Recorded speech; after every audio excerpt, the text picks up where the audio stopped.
আগামী 5 এপ্রিল জেলা উপজেলা সদর মহাসড়কে আমরা সকাল 9টা থেকে দুপুর 12টা পর্যন্ত অবরোধ কর্মসূচি ঘোষণা করছি।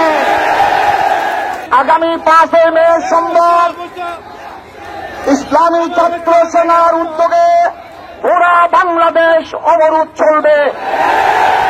আগামী 5 মে সোমবার পুরা বাংলাদেশে ঢাকা, চট্টগ্রাম সহ ছাত্র সেনার পক্ষ থেকে অবরোধ চলবে সকাল 9টা থেকে 12টা পর্যন্ত। সুন্নি জনতার উদ্দেশ্যে বলতে চাই, আমরা ডাক দিয়েছিলাম গত 12 রবিউল আউয়াল জশ্নে জুলুসের ময়দান থেকে, জামিয়ার ময়দান, জুলুসের ময়দান থেকে সুন্নিদের মধ্যে আর কোন বিভেদ দেখতে চাই না। সবাই আমরা একত্রিত হয়ে সুন্নিয়তের ময়দানকে, রাজপথকে কাঁপাতে হবে। বাংলাদেশের সুন্নি জনতা প্রমাণ করে দিয়েছেন। 26 এপ্রিল এত বাধার পরেও ঢাকার রাজপথ নারায়ে তাকবীর, নারায়ে রিসালাতের স্লোগানে ফিলিস্তিনের শহীদাই গ্রামের রক্তের পক্ষে ঢাকার রাজপথ কম্পিত হয়েছে। আমরা 7 জনে ডাক দিয়েছিলাম। আমি গুণেগার আল্লামা মঈনুদ্দিন আশরাফী, অধ্যক্ষ আবুল ফরা ফরিদউদ্দিন, আল্লামা মসিহুদ্দৌলা, আমাদের ডাকে আপনারা সাড়া দিয়েছেন।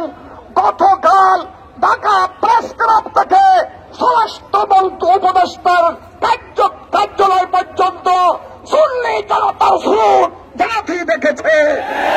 গতকাল চট্টগ্রাম জমিয়তুল ফালার ময়দান থেকে সুন্নি জনগণের স্রোত পুরা বিশ্ব দেখেছে। আজ আমরা বলছি, এই সুদ্দিনের রক্ত যারা রক্ত নিয়ে খেলা করেছে তাদের দোষরকে বলে যেতে চাই, চট্টগ্রাম লালদিঘির ময়দান। এখনো আমরা মাত্র ডাক দিয়েছিলাম 4 জন, সুন্নি মুসলমান 4 জন নয়, 4,000 4 লাখ নয়।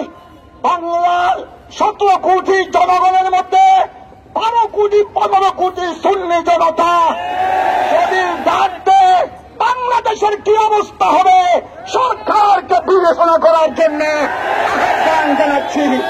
সবাই ঐক্যবদ্ধ থাকবেন। এই জোয়ার যেন, এই স্রোত যেন কোন নাফরমানের কারণে, কোন হিংসুকের কারণে, কোন মুনাফিকের কারণে এই স্রোত যেন নষ্ট না হয়। সবাই ঐক্যবদ্ধ থাকবেন। সবাইকে ধন্যবাদ জানাই।